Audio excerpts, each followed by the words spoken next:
All right, good evening, everyone. Welcome to night 2 of Love and Libations Week. You're back live with me and Chad. I'm Carol Ann from the Liquor and Wine Outlets marketing team, and Chad, our wine marketing specialist, is here tonight. We are so excited to be live with the team from Flag Hill Winery and Distillery. So another great night with wines and spirits for you. So if anybody is tuning in for the first time, we're getting ready for Valentine's Day all week long. It's a special year. It's a special time. Let's celebrate Valentine's Day all week. The more reasons to celebrate, the better. And so tonight we are going to be celebrating with some Flag Hill cocktails. And so now I'm going to turn things over to my fraternal twin, Brian, because look, Brian and I are matching tonight with our Flag Hill. Well, mine's a sweatshirt, his is a shirt, but we're going to make some cocktails with Brian and Cassey. If you have any questions, please let us know in the chat here on Zoom or in the comment section of Facebook. And let's do it. Tuesday night, let's have some cocktails. Hi, I'm Brian, as introduced, and this is Cassey. We're here at Flag Hill Distillery and Winery. We're in Lee, New Hampshire. We make all kinds of stuff. We're really hyper-focused on making aromatic white wines. We grow all of our grapes for our white wine production here at the farm. Highly recommend coming by and checking it out if you ever get a chance. We're not that far of a drive, I'm sure. And we make whiskey. We grow all of our grain on the farm for our whiskey production. We'll probably talk a little bit about that at some point. And we're really focused on basically the ingredients that go into our products. It's a huge point of what we do is I don't want to call it the singular focus, but it is arguably one of the most important parts of our decision making here at Flag Hill when we start talking about a product. So we've got some really great cocktails in store tonight. As we kind of work through these, I'm going to talk a little bit about the products and how we make them, some fun stories, and Cassey here is going to basically do the cocktail making. So she is going to take it away here with the first cocktail. Yeah, so we're going to start off. It wouldn't be a Valentine's event, I don't think, if we didn't do a Cosmo. It's a classic cocktail. We're going to do a little bit of a spin on it where typically in a Cosmo you would use cranberry juice, but because we make a delicious cranberry liqueur, we're actually going to use that in our Cosmo going on here tonight. You want to get it going? Yeah, so the vodka that we're using in this is our General John Stark vodka. We make this here, as we do all of our spirits. We get the apples from Apple Hill Farm out of Concord, New Hampshire. If you ever get a chance, it's another great place to visit New Hampshire. If you ever get a chance to, I highly recommend it. Go do some apple picking there. It's incredible. They grow some of the best pears you'll ever eat. They're the best. The vodka being made from apples makes it quite a bit different from traditional vodka. So the apples have a high amount of malic acid. Malic acid, when it goes through anaerobic alcoholic fermentation, basically the process of making alcohol from yeast consuming sugar, when we go through this process, we develop a little bit of a compound called diacetyl or diacetyl. So all you buttery Chardonnay lovers, that is where it comes from. That buttery character comes from that diacetyl compound. So by creating a little bit of that in the fermentation, then we actually capture a little bit of it in our distillation. So we take it up to 190 proof like you would all vodkas. It's kind of a fun little fact about vodka that a lot of people don't know, that basically all vodkas go up to 190 proof. That's what defines them as vodka in the first place. So that means they're 95% alcohol by volume. So less than 5% of the solution is anything other than ethyl alcohol. So they're really neutral by definition. And our vodka, we don't have a lot of what I would call apple, quote unquote, flavor from it. But we do have kind of this candy reminiscent type on the back of the swallow. You get this kind of like candy, slightly fruity, reminiscent compound, and that comes from that little bit of diacetyl that we that we are able to capture from the distillation and from the apples. And so Cassie just added a couple more things. Yeah, so far what we've added into the cocktail is 2 ounces of the General John Stark vodka. And then the rest of the ingredients will follow with, it's a 1/2 ounce of Cointreau or triple sec, whatever you prefer in there. Also a 1/2 ounce of the Flag Hill Cranberry Liqueur. And I'm gonna finish it off with a squeeze of lime, which is about a 1/2 ounce of lime juice going on in here before I shake it up. And triple sec, almost everybody has that in a home bar. It's easy to come across. All these products, you can find them obviously at the New Hampshire Liquor Commission. And their store locator helps find where our products are. So you can hunt them down to make these awesome cocktails. But the cranberry liqueur that we're adding is our cranberry liqueur that we make from Deacon's cranberries out of the Cape, out of Massachusetts. So pretty much everything we make at Flag Hill, all the raw material comes from New England. The only exception to that is our raspberry liqueur. The raspberries come from the Midwest. But outside of that, every other input comes from New England. So these incredible Cape Cod cranberries, we soak them in alcohol. And then basically through a filtration process, wind up with our fruit liqueur. Very different from a lot of distilleries. We have a winery here. So we actually have a bunch of specialized tools in fruit handling. So we're able to make a lot of products that other distilleries don't always have the capability to make because they don't have these very specific, very expensive tools used for fruit processing. So we're very lucky in that way, and we can be ingredients focused. And the cranberry liqueur is easily one of our best selling products. People love it. It's incredible in a lot of different ways. We're going to work with it again later tonight.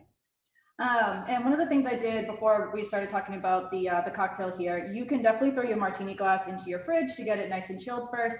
Or if you're kind of doing it semi on the fly like we are here, just throw some ice into your martini glass. It gets it nice and chilled. You're going to want that to definitely enjoy your cocktail with. And then, I don't know if anyone kind of saw me. What's kind of neat about the cocktail shaker is it actually creates, because it gets so cold when you shake it, it actually creates a vacuum seal going on in there. So sometimes it's a little tough to get out, but we are good. And basically what we're doing, so we shook up all of our ingredients and now we're just straining it right into our martini glass. There we go. And then as a garnish, pretty traditional to do a nice little lime wedge right on the side there. So that is a Flag Hill Cosmo going on. Yeah, pretty obviously in the theme of Valentine's Day. It's a gorgeous drink for Valentine's dinner if you're doing one at home, which I'm sure many people are doing this year. Definitely drink responsibly when consuming these. They are really, really tasty, and make sure we're being thoughtful about consumption. Before we kind of move on to our next cocktail here, one of the things that when you're kind of building a cocktail, I think a lot of people are slightly intimidated by it because they're like, I don't know what to throw in a cocktail. If you're someone who loves cooking, I actually kind of relate it to that. Even if maybe you don't love cooking, everyone enjoys eating, right? So what is it about your favorite dish that you love? You love that it's balanced. It could be sweet, it can be salty, it can be all these things, but your favorite thing about that dish is that it's balanced. So when you're going to do a cocktail, you really want to make sure that your cocktail is balanced as well when you're creating it, whether it's kind of the sweet, whether it's the sour, maybe it's a little bit smoky. So that's kind of the key thing to building your own cocktail is to make sure all your ingredients are really well blended together. So we kind of talked a little bit about the vodka already. The kind of one thing I didn't bring up about this is that if you taste it versus other vodkas, something you will notice is that there is a kind of a fleeting sweetness to it. This is quite a bit different than a lot of grain-based vodkas. We also, it does go through carbon filtration. So you do get a little bit of the kind of roundness that can provide to a spirit. Another thing that's really important to bring up about our vodka is we don't add any citric sugar solutions. A big theme in everything that we produce here at Flag Hill is that we're using real ingredients, things that you could walk into the distillery any day of the week and see what we're doing. You look at what we're doing and say, oh, I know what that is. I know that's corn. I know those are apples. I know that's cider. I know that's molasses. There is no post-production additives to any of our products to soften them up or make them smoother. Everything is done. These nice, supple, kind of round characters that we get in our spirits. They're created through the fermentation, healthy fermentations, paying attention to our fermentations, and really calm distillations, and attention to detail on our cuts and where we make our cuts. And the vodka is for all the people that are asking that always ask the question. It's triple distilled. It's been distilled 3 times. The big kind of question there a lot of times is, does it make a difference if I distill something 20 times or 2 times? And the answer comes back to basically no. For the most part, there's a little bit of a caveat to that that's really detailed, but for the bulk of this question, the answer is no. As long as you can get it to that 95% mark, because ethyl and water form an azeotrope at a higher percentage, or just a slightly higher percentage than that. So really, there's only about 0.6% difference in almost all vodkas across the board. They're all about the same. So as long as we can get to 95% alcohol by volume in our distillation, as long as we can get there, then with our equipment, then it really doesn't matter how many times it goes through the still, as long as we're focused on making sure that we've removed the nasties, the things that we don't want. Brian, can you share what proof your vodka is? It's 80 proof. Yeah, so it's typically where almost all vodkas are bottled at is about 80 proof. And so then the follow-up question to this always is, so how do you get from 190 proof, if that's what it comes off the still to 80 proof? This is not us being cheap, I promise. This is how you get from 190 proof to 80 proof. You add water. And this is why you hear breweries and distilleries and wineries always talk about their water quality. And it really, really, really matters when it comes to spirits. We have unbelievable water here at Flag Hill. We test it often. One of the big things we're looking for is low iron. And we're looking for actually a little bit higher in calcium. The higher calcium content in the water kind of helps give us kind of more supple roundness to the spirit and less of the bitter compounds that iron would input if we had a lot of iron in the water. So we got really beautiful water that we add to the vodka to cut it down to 80 proof. And this process takes us a couple days usually to get it to 80 proof. Awesome, thank you. Of course. So we're going to do a little bit of a variation on the Cosmo that I just did. So maybe you don't have a cocktail shaker at home, or maybe you're using something building in your drink that is, seltzer based or has bubbles. First thing you don't want to do is add anything with bubbles into a cocktail shaker and shake it. You will not have fun with that. So this is just, you can do 2 to 3 ounces of the General John Stark vodka. I kind of lean towards more the 2 because then we're going to top this off with our sparkling apple cranberry, which is absolutely delicious. So the sparkling apple cranberry wine is really fun. This is a slight change for all the people who are used to our apple cranberry wine that we all love so much, and is super popular on the holidays. It's basically a sparkling wine version of that.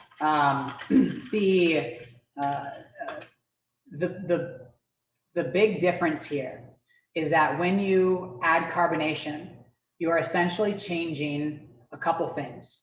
And one of the big things that you're changing is the total amount of acid dissolved in the wine, because carbon dioxide is an acid when it's in a liquid. So we can change the pH a little bit, and it actually makes it slightly more puckery than our normal apple cranberry wine, which is really, really fun. And it makes it a really great addition to cocktails. The other thing that's kind of fun to bring up here is if you open up a bottle of wine to do cocktails, a lot of times sparkling wines don't sit around really, really well. So it's really great if you're going to do 4 or 5 cocktails, get a dinner party, something like that. But another great thing is that sparkling wines can be a lot of fun to cook with. So it's great if you're, you're just gonna make 2 cocktails for you and a friend, you and your significant other, whatever it might be, and to look up some recipes for sparkling wine cocktails. We also have a wine and spirits club where we give out those kind of fun tidbits to our wine and spirits club members, and give out fun recipes, and things like recipes for sparkling wines are usually included. So it's really great to cook with, and we recommend, so these really great wine stoppers that you can get that are made for sparkling wine. They're relatively cheap. You can find them on Amazon. They're like $7 or $8. I'm sure the Liquor Commission probably carries some of them, those guys right there. And they do a really great job of keeping the bubbles in the wine to some degree. And another step you can take if you're trying to keep the bubbles in the wine would be to keep it as cold as possible. The colder that wine can stay, the less likely the probability is that carboxylic acid is going to come out of solution, off into the atmosphere, and be gone forever. So trying to keep it as cold as possible will help it last for a little bit longer. So that was our second cocktail. It obviously makes a little more volume. It's a kind of a fun after dinner drink if we're looking for something to make. And on the next cocktail here, we're going to be making the Salty Pig. Yeah. Oh, love the Salty Pig. Brian, before we start with the Salty Pig, Beth Ann here on Zoom, which, by the way, great name. I love names where the second part is Ann. She would like to know how to join the wine club. Yeah, so you can send us an email at wine-info@flaghill.com or call us at 603-659-2949. You can obviously look that up on Google. And call in and we can and get you set up that way. You can also, there's a page on our website as well. It's called Case Crew is what our crew is called. So if you go right to flaghill.com and go to our Case Crew page, you can sign up there as well. Awesome. We'll make sure that gets into the chat and onto the comment section of Facebook for anybody who is interested. Awesome. Yeah. So this next drink we're going to do, I'm going to start talking here about the spirits and then give Cassey a chance to explain it. We're going to basically be adding a couple of our spirits here. It's two of our favorite spirits here at Flag Hill, our Josiah Bartlett Apple Brandy and our Flag Hill Sugar Maple Liqueur. The Flag Hill Sugar Maple Liqueur is a staple. If you live in New England and haven't tried this, I don't know what you're doing with your life. Shame on you. Yeah, shame on you. It's really, really fun. It's a great addition to tons of different cocktails. And the great thing about our spirits, so the great thing about spirits is, as opposed to wine, we open up a bottle and we basically have a ticking time bomb. If we want to, we are less than a day or two away from having a wine that is cooking wine at best. So the great thing about spirits is when we open a bottle of something like a liqueur, it's with us for the better part of the year. The fruit liqueurs can oxidize a little bit. You can take steps to mitigate that, but the sugar maple liqueur is awesome. You open it and you can have a bottle on your counter for a year and use it for cocktails and never run into an issue. So I'll let Cassey talk a little bit about the Salty Pig here. So it's very heavy on the sugar maple liqueur. So if you're someone that enjoys maple syrup, I highly recommend this cocktail. And right before we started talking, there's a couple different things you can do with this cocktail. You can have fun with this cocktail.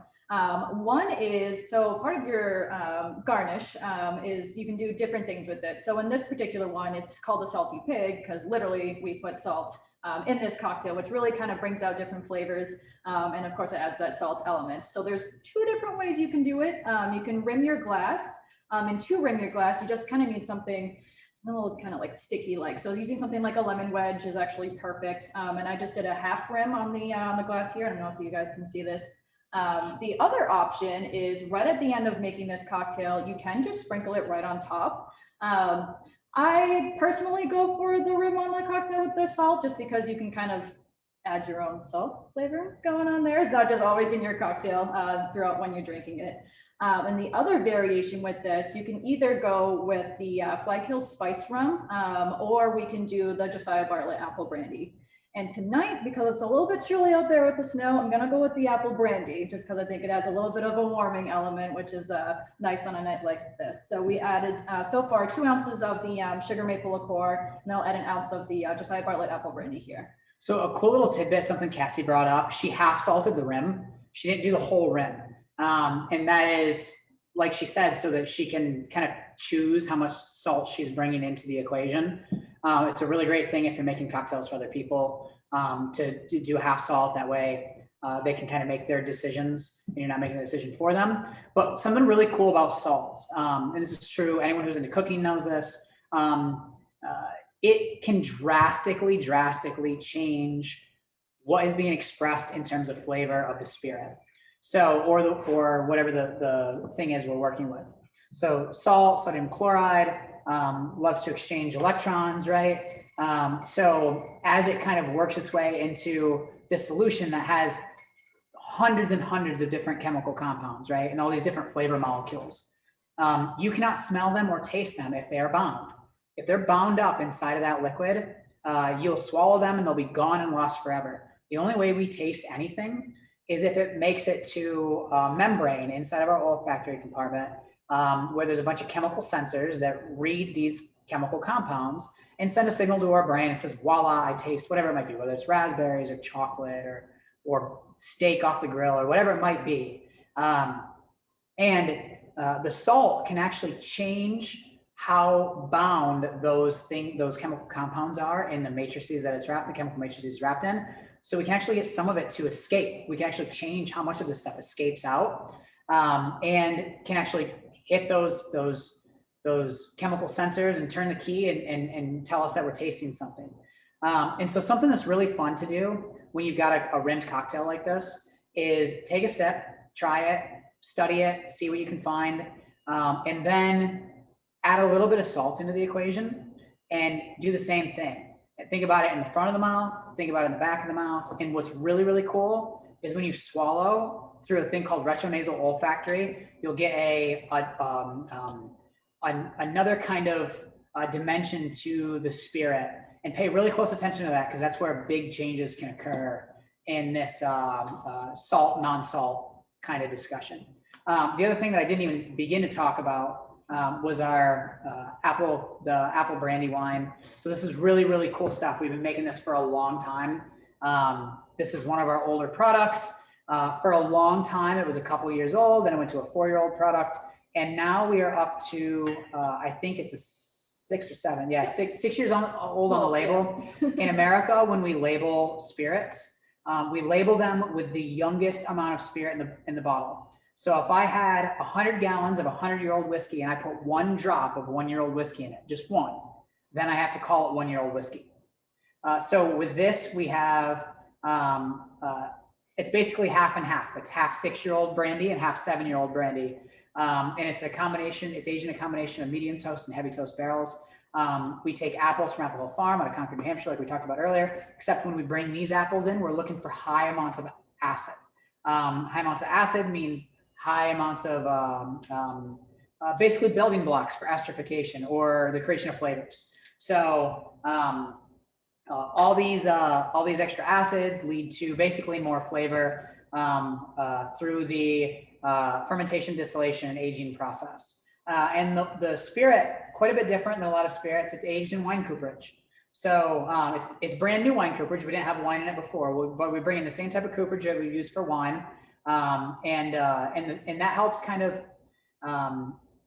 with a lot of spirits cooperage, I should back up for a second. With a lot of spirits cooperage, we have a lot of big roasted, charred, marshmallow, toasted marshmallow, caramel, big, deep vanilla compounds. With the lighter toasted barrels, what we find in wine cooperage, we don't have as many of those deep, intense flavors. We have more subtle, like cinnamon, maybe some lighter caramel flavors. some lighter toasted, like toasted coconut type flavors, or we might even get a little bit of the vanilla ends still, because there's hundreds and hundreds of vanilla ends. So we may get a few of those, but they're from a whole different kind of angle than we would get from a from a toasted barrel, or from a charred barrel. I apologize.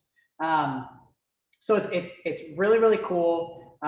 We have been around since 2004. We've been making brandy for a long time. We just started to release a few of our older brandies. We last year released a 13-year-old Cuba brandy, and the year before that was a 12-year-old Niagara brandy, and the year before that was an 11-year-old apple brandy. And they're all really, really incredible. There is a time limit to how long you can age spirits for, contrary to popular belief. So we don't know what that is in New Hampshire yet. We think we start to get diminishing returns around 15 years, 16 years.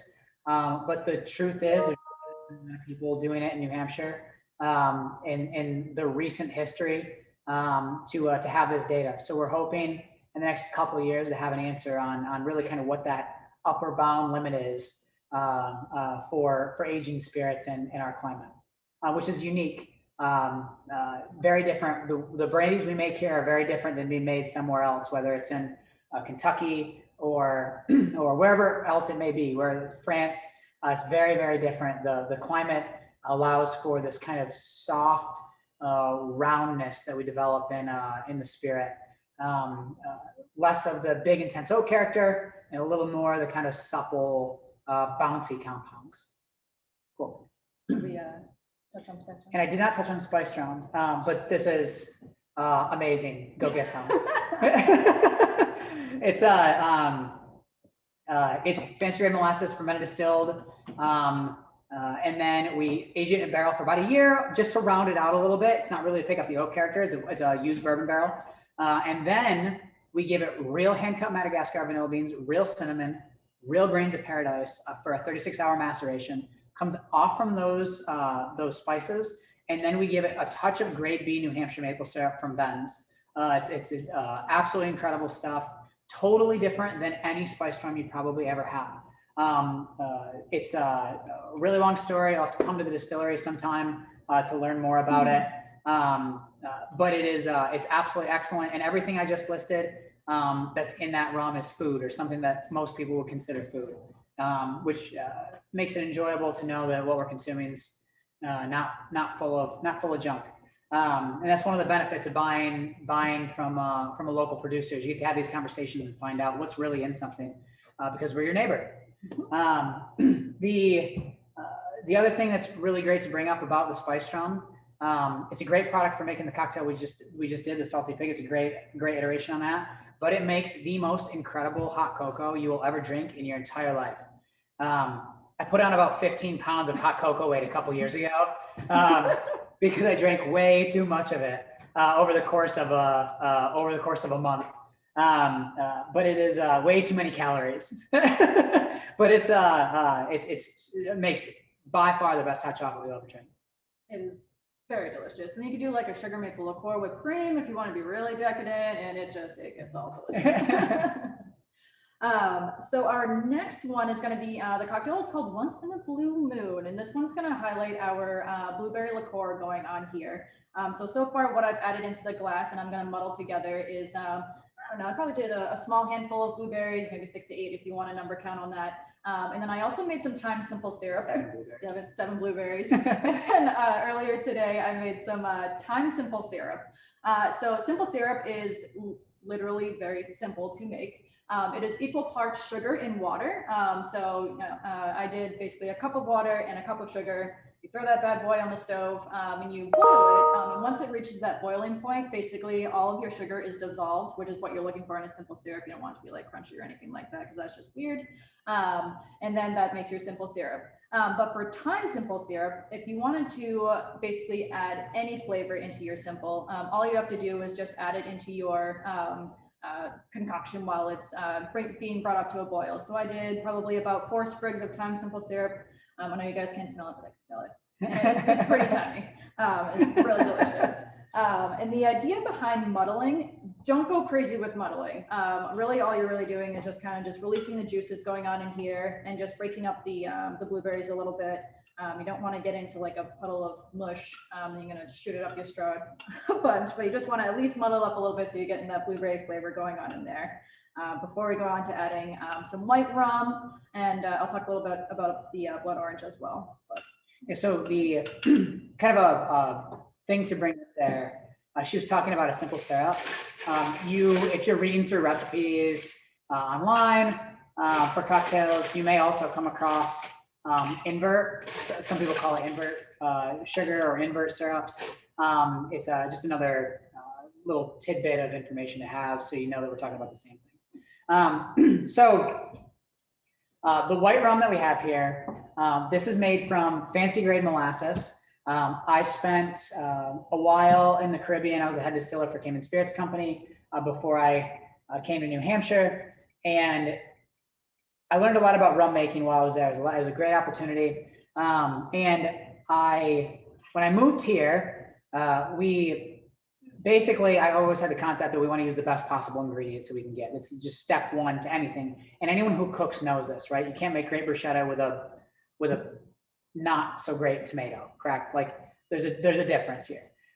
So I wanted to use the absolute best possible molasses that we could get our hands on. So we spent a lot of time searching that out. We have a molasses that basically is under 3% ash, which probably means nothing to you. But it means a lot to a distiller. If you talk to any distillers, they would go, "Oh, that sounds awesome." It's very high in invert sugar, which means good, clean fermentations. And we have no sulfur in the molasses. It's very different than a lot of molasses that people buy and make rum with. I'm not saying that blackstrap doesn't work well. There's some really incredible world-class rums on the market made with blackstrap molasses. They can be great.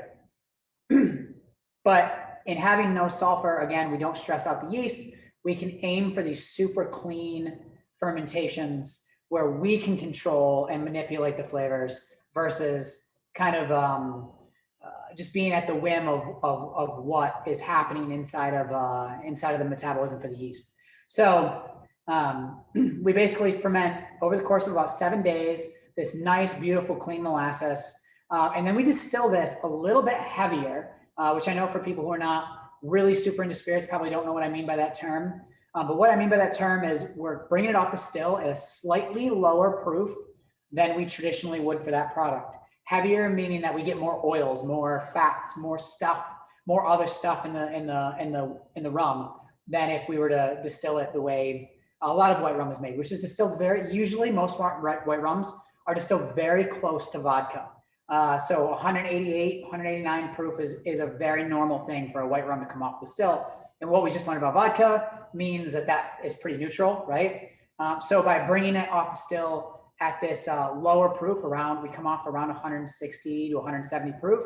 In that range, we're able to develop these bigger, more intense kind of mouthfeel compounds. So things that give us a little bit of chewiness, a little bit of slickness or softness. And then we kind of get these really cool, it reminds me, the notes of the rum remind me of like a carnival, and which sounds bad, but there's a lot of like cotton candy notes.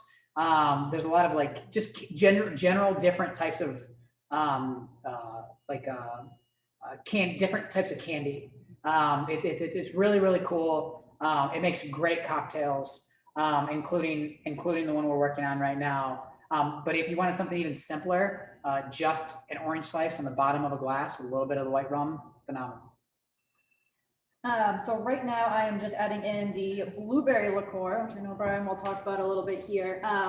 And then, so I did, in the recipe, you'll see that there's going to be 2 ounces of blood orange juice and some club soda, or you can be like me, and you could cheat a little bit and go to Hannaford's and get the sparkling blood orange juice. It works just as well, and saves you a little bit of time. Blood oranges are in season right now though, so you can always squeeze it if you really want to. So I'm just going to top this off with some of that blood orange. And what I love about the blueberry liqueur is that It's a very jammy liqueur, which is why I still added some simple syrup in there. So it's not going to be like a super sweet over the top liqueur. It's made with real blueberries. So kind of thinking of how when you're eating fresh blueberries off the bush, how you just kind of get that nice kind of, I don't know, kind of like a little bit of like a tart flavor going on. So what's really great about it is that you can really taste the real blueberries going on in here. And then I'm just going to garnish it with a blood orange wheel. And that makes that. Yeah, another pretty drink. A fun tip about drinking this: if you pick a glass that's the exact same size as the orange wheel, you can kind of keep the muddled blueberries from overwhelming you as you're taking a sip. The blueberry liqueur is super cool stuff. So we make this from blueberries, obviously, and neutral grain spirit that we make here. From our farm. So we actually grow the corn right on the farm here, and down the road at Couple House Farm. We have a great working relationship with them. We share land and equipment back and forth to rotate our grain crops. That way we're not depleting soils year after year, corn on corn on corn, and all the negatives that come along with that. We're able to use some really intelligent farming practices to make sure that we grow really incredible corn. Really incredible corn makes really incredible whiskey, makes really incredible neutral spirits. And I highly recommend. It's just pretty. Not only do we make great stuff, but come to the farm and check it out. It's really gorgeous. In the spring, all the agriculture that grows here to make our products is worth a walk around the property. Check out the walking tour that we have going on here. It's an 18-station walking tour. It takes about an hour to do. Another fun thing to do. So we take the corn that we grow here on the farm. We turn it into this neutral spirit that we fortify the blueberries with. They soak for a couple weeks. Then we bring them out, put them in the press, give them a squeeze in our fruit press, that same one we would use for our grape harvest. Give them a nice gentle squeeze so we don't over extract the tannins, but enough that we're getting some of that nice pucker, like Cass was talking about, a little bit of the acid. So you can tell that these are fresh, real blueberries that we used. There's no artificial flavorings in there.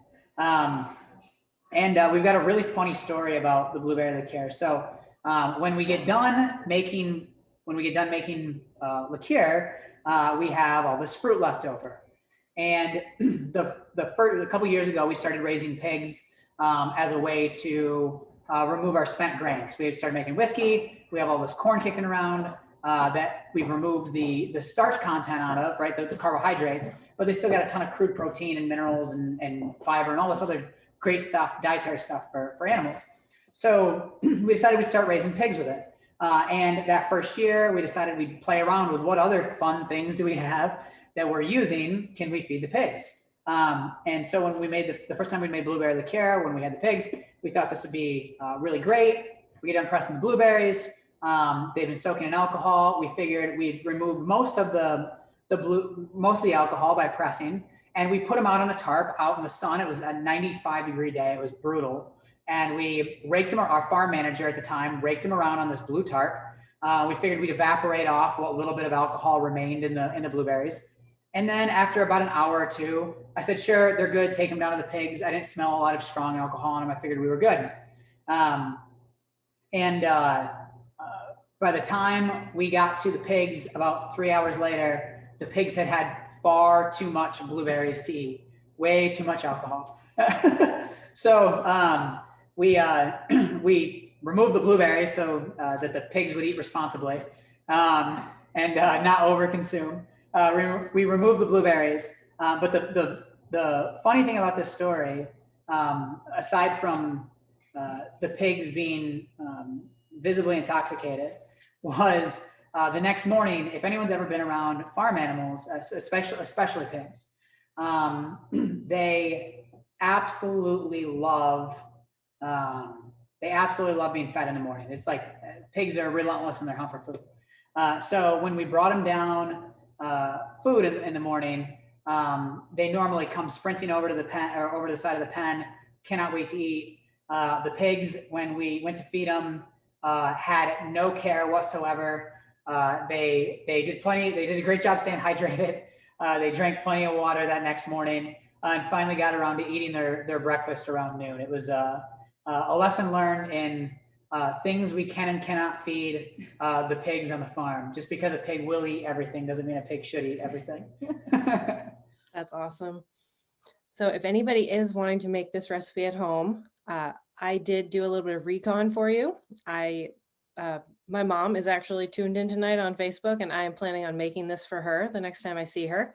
So I went out to find myself some blood oranges. Cassey has the blood orange soda from Hannaford. I found it at Hannaford and at Whole Foods. But if you want the real blood oranges, I tracked those down to Trader Joe's, my friends. Trader Joe's coming through again. Yeah. Oh, goodness. So with our final cocktail of the evening, this is probably one of my favorite cocktails that we do here. I mean, I love all the cocktails that we do here, but this one is called the French Kiss, and there is no better Valentine, no better way to woo someone than with the French Kiss cocktail here. So this is going to highlight our Carner Blue Gin, which when I first started working here was the product that I gravitated towards, and it's still one of my absolute favorite gins in the world. It is the gin for people who don't like drinking gin. It is aromatic, it is floral, it goes down so smooth.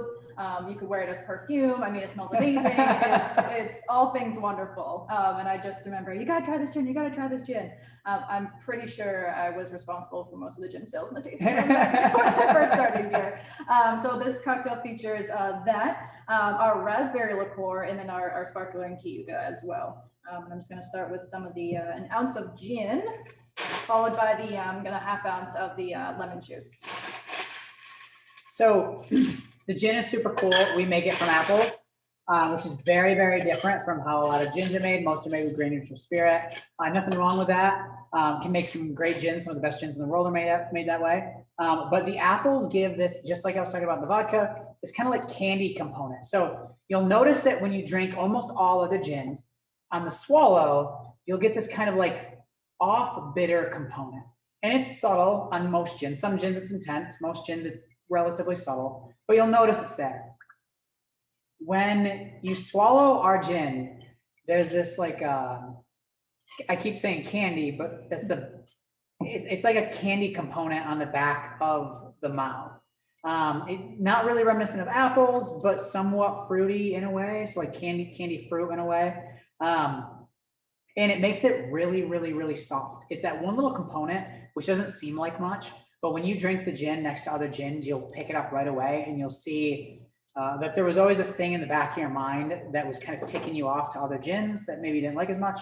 And that is dealt with our Carner Blue Gin. The other thing that's really cool is it's kind of a new age gin. So this is, a lot of people don't like gin because most gins are London dry gins. London dry is to gin as IPA is to beer. It's like the most intense version of the category. So if you think of gin and think of it as just this kind of chewing on pine needles, or I'm sure you've heard people say something to that effect at some point. This gin is really focused on the botanicals and the herbs and the 9 other spices and things that are in the gin other than just the juniper. The juniper's there, it's nice, but it's balanced really well against some of the other stuff, the coriander. You can get a little bit of the cinnamon, you can get a little bit of the orris root, a little bit of the lemon, orange. It's really, really, really nice. So what I've done now, I've done the ounce of the Carner Blue Gin, and then I'm going to do, I did the half ounce of the lemon juice, and I'm going to give that a shake real quick. There's 2 ways you can do it. You can add the raspberry liqueur in at this point. If you want to, it really doesn't make a difference other than presentation. I'm going to leave, so once we top this off with the sparkling Cayuga, which again, you don't want to add into your cocktail shaker, it will explode everywhere. And then I'm going to float some of the raspberry liqueur on top, so it kind of sinks through the cocktail and it looks really, really pretty. Give this a shake.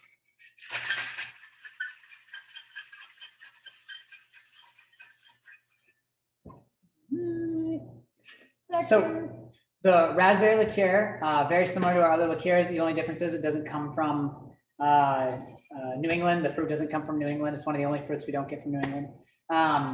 And a cool thing to bring up about the fruit liqueur, all of our fruit liqueurs can kind of be used interchangeably for different cocktails, depending on what you like. The really cool thing about the fruit liqueurs is if you're going to the New Hampshire State Liquor Store and you're going to buy a couple bottles of wine for for a dinner party that you're gonna have, and you don't know what the people like to drink that you're inviting over, so you buy a bottle of dry wine and a bottle of semi-sweet wine. Well, you can actually kind of avoid that. You know, you open up 2 bottles of wine and you only drink half of each, right? And we waste half of them. One thing that's really, really fun to do with the fruit liqueurs, you buy a bottle of fruit liqueur, it stays on your counter for a lot longer, stays healthy for a lot longer than the wine will. And you can keep it on the counter for a month or 2 with no problem. So you can open up just a bottle of dry wine. And for the people who want a sweeter version of that, you can add a little bit of the raspberry liqueur, cranberry liqueur, blueberry liqueur to it. And it kind of gives that sweetness to somebody who's looking for, kind of make like a wine cocktail. It works really, really well. And so what Cassey is topping up with right here is hands down one of our most favorite things at Flag Hill. This is our sparkling Cuba White. This grape is, it's one of the best things that we can grow in New England. Harvested correctly, which we've learned over the course of about 30 years of growing grapes here at Flag Hill, harvested at the right time, under the right conditions, vinified the correct way. This wine is absolutely perfect for aromatic white wines. It's very reminiscent of Riesling by the way we make the wine, by arresting the fermentation early, leaving a lot of the natural fruit sugar in the wine, trapping a lot of those aromatics. In fact, this grape, the Cuba White grape, if you were a winemaker and I gave you the juice chemistry to the fruit, I said you can't look at the fruit, you can't smell the fruit, you can't taste the fruit. How are you as a winemaker going to make this wine and make this grape into a wine? Your answer resoundingly would be to make sparkling wine. It is absolutely hands down perfect for making sparkling wine with. And I think at some point New England will really be known for these big aromatic whites and a lot of sparkling wines. The fruit is perfect for it. So a fun garnish for the French kiss here. I don't know if we can all kind of see this. Maybe I'll get a little bit closer.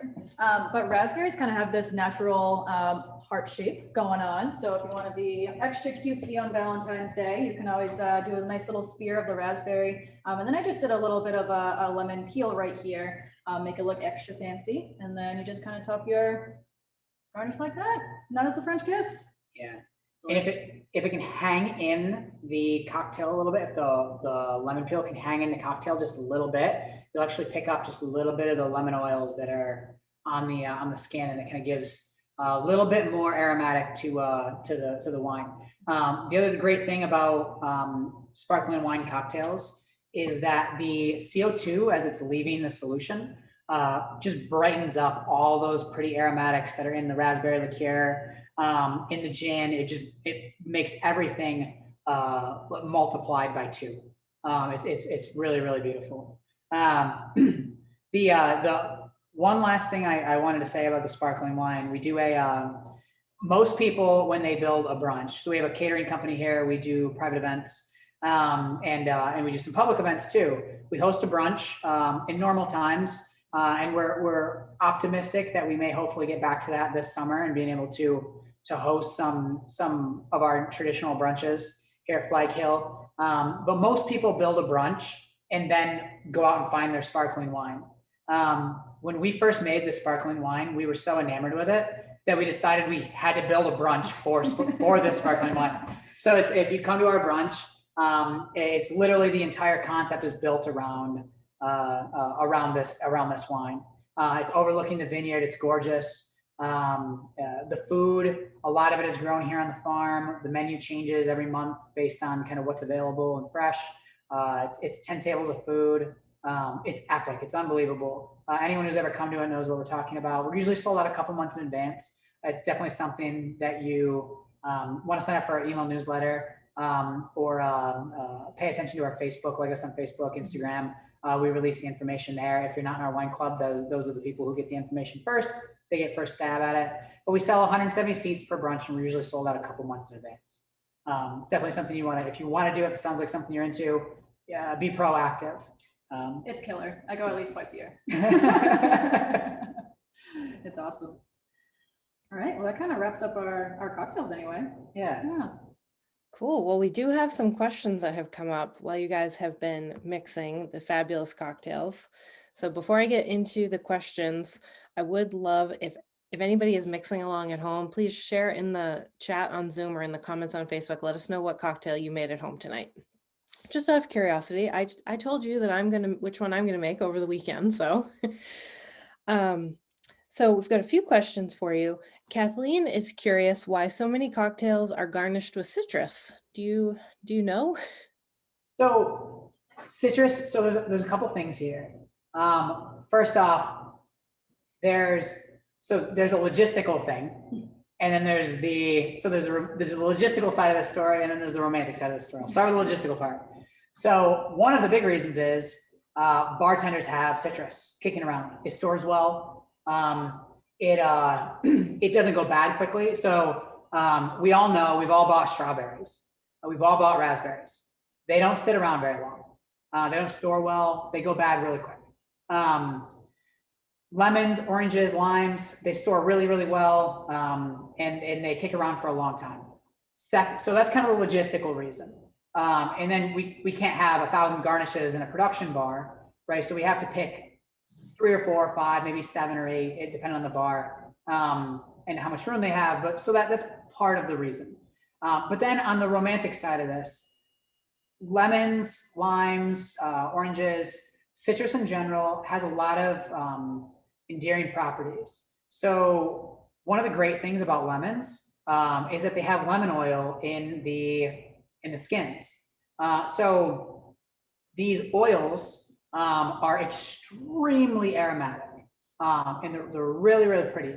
And these can do a couple different things. So when we add a little bit of these volatile aromatic properties to any given matrices. So when I talk about matrices in a cocktail, I'm talking about the liquid. So there's this, think of it like chemical gumball machine, right? There's all these different colors, all scattered throughout the gumball machine. And we can only taste the ones that we get to come to the colors, we get to come to the top and come out, right? So when we add a little bit of lemon oil, then this can kind of change some of those properties, and some of these things become unbound and we can taste them again. Another reason that citrus is very popular is because it's acidic. So acidic acid allows us to do a couple other things, allows us to balance a cocktail, right? So if we've added something a little bit sweeter, maybe we're adding something with a liqueur in it, right? So we've got something that's pretty sugary. By law, liqueurs have to be at least 4% sugar. So if we've had something that's a little bit sweet, we don't want it to be sticky sweet, we want to balance it out. Citrus is a nice way of kind of bringing that acid back down.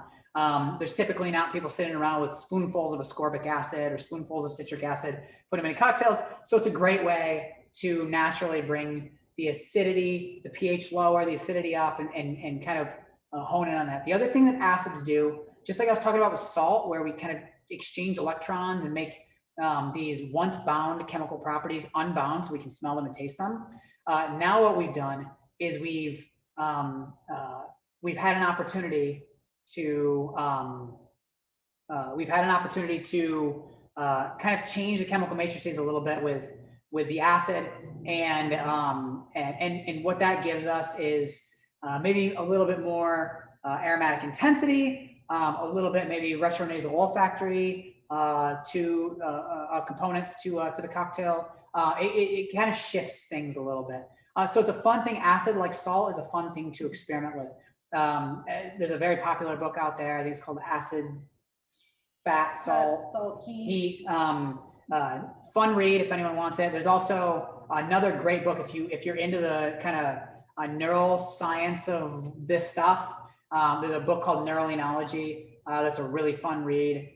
It's a little in depth if you're not into that kind of thing. But if you are the kind of person who can sit around a cocktail for an hour and just sip on it and really think about it, and really kind of study it, or a glass of wine or a whiskey, it's a super fun read to kind of understand what's going on behind the scenes with the mechanics of our body. It's really fun stuff.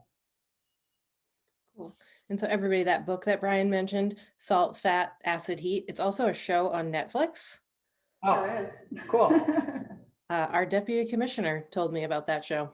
She Cool. is very into wine. She's taught me well. Very, very into wine. So let's see, we've got a few more questions for you. So Jenna on Facebook asked where your winery and distillery is. And I know it's in Lee, New Hampshire. but I thought maybe you could tell us a little bit about some other things you have going on at the winery and distillery in Lee, New Hampshire. Yeah, so we're in terms of where we are. It's if you jump off 101, head north on 125 at the intersection of 150, 155. Thank you. North River Road. If you come to the intersection of 155, you turn right there. We're just down the road. You can't miss us. Huge vineyard, big sign. It's very obvious when we're maybe a mile down from that intersection. The farm here is about a 110-acre farm. We have a lot going on here. We have a winery, a distillery, a catering company. We do weddings. We do private events, anything from corporate events and functions all the way down to small bachelorette parties, things of that nature. We do birthday parties. We've done retirement parties, bar mitzvahs, you name it. The farm here is conserved permanently to remain in agriculture in perpetuity forever. So we are hyper focused on improving the soil quality and growing the inputs for our products. So if you come here throughout the year, it's actually really cool. I would recommend coming here multiple times a year, not just because we want you to come here and come to a tasting, but also because things change throughout the year on the farm, and it's really, really fun to see. So we're growing wheat, rye, corn. We have a very relatively large vineyard. We're the largest vineyard in the state. We have about 15 acres in production right now. We're growing more. We just cleared another 5 acres of land to plant more fruit on. We grow some kiwi berries. There's a gardening aspect to what we do. We've got pickens. We've got chickens. We've got pigs. We raise the chickens for eggs, so that all of our eggs for our brunch come from the farm. If anyone's ever had a freshly laid egg, they know that there's a massive difference between that and what comes from kind of bulk egg suppliers. And those eggs are fresh. The yolks stand tall. They're beautiful. We also have right on the edge of the property, we have a Rivercrest Villas, which is it'll be a 20-villa development when it's complete. And basically, you can come stay here with us, see the sunrise over the vineyard, or come hang out for a dinner, have a short walk down to the villas afterwards, or a short walk up through the vineyard to come to the dinner. A really nice kind of like short staycation, romantic getaway kind of thing. It's also very family friendly. We're right on the edge of the Lamprey River. People can bring kayaks and go kayaking out in the Lamprey River down to the dam. It's probably about, I would guess, a couple miles or so. And it's nice still water, so you can kayak down and kayak back up. There's a little bit of fishing there, some bluegill and some trout, and it's really, really incredible. It's a national scenic waterway that abuts the farm.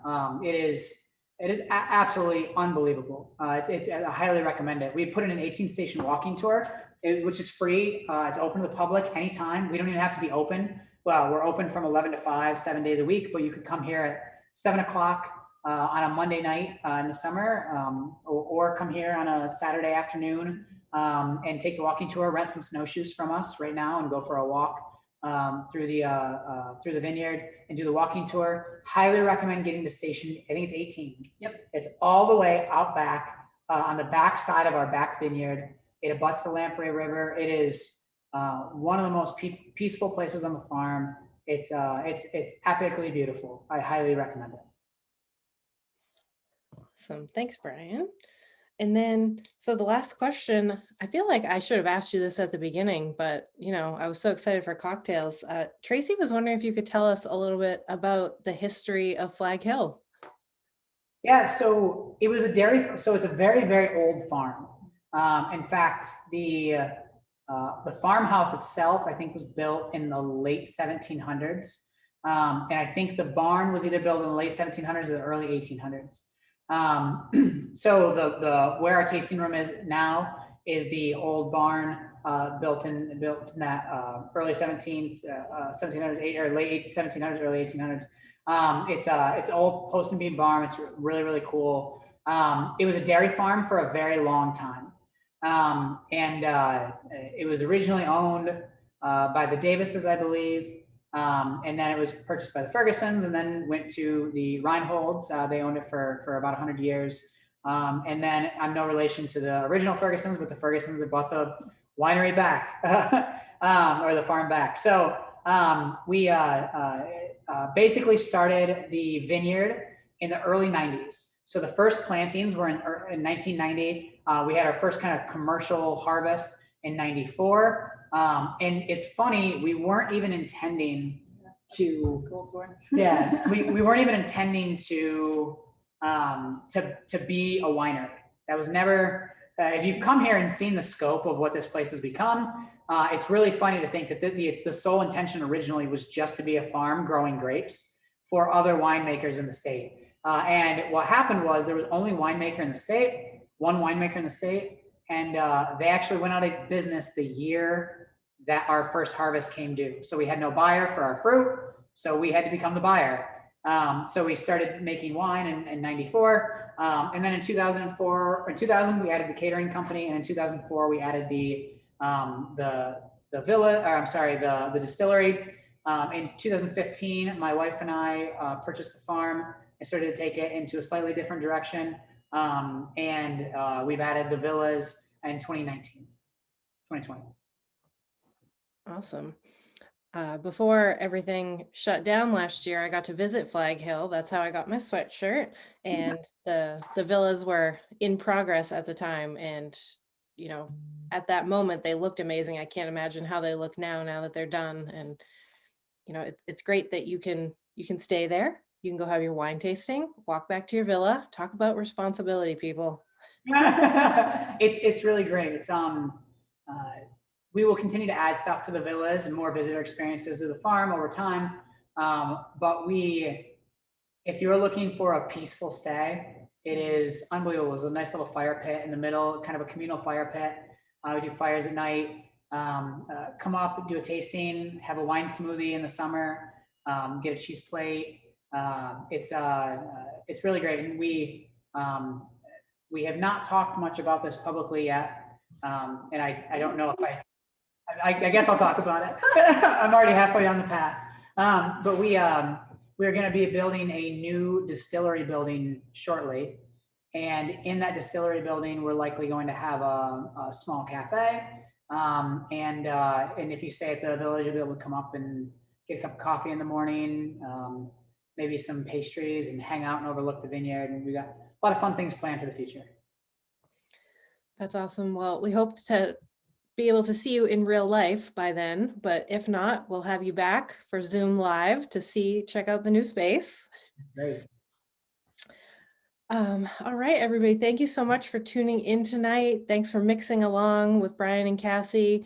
Thanks for hanging out with us for Love and Libations Week. If you're interested in more events, we have cooking class tomorrow night with Kendall Jackson Winery. We have Jean-Charles Boisset from the Boisset Collection on Thursday night.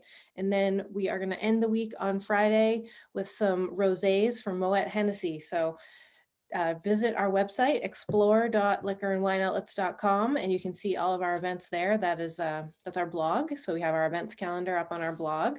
The replay of tonight's event with all of the recipes will also be there, probably tomorrow afternoon. I just have to wait for the file to download. So Brian, Cassie, thank you so much for joining us. This was so much fun. I can't wait to make the Once Upon a Blue Moon for my mom. She's very excited. Yeah, it's awesome. It's awesome. Yeah. Thank you so much for having us. I hope everybody enjoyed. Great, thanks. And thank you so much, Chad, for answering everybody's questions as they were coming up in the chat. So for those of you who missed anything, just leave us a comment on Facebook and we'll answer any other questions that you might have. So we'll talk to you later. Good night, everyone.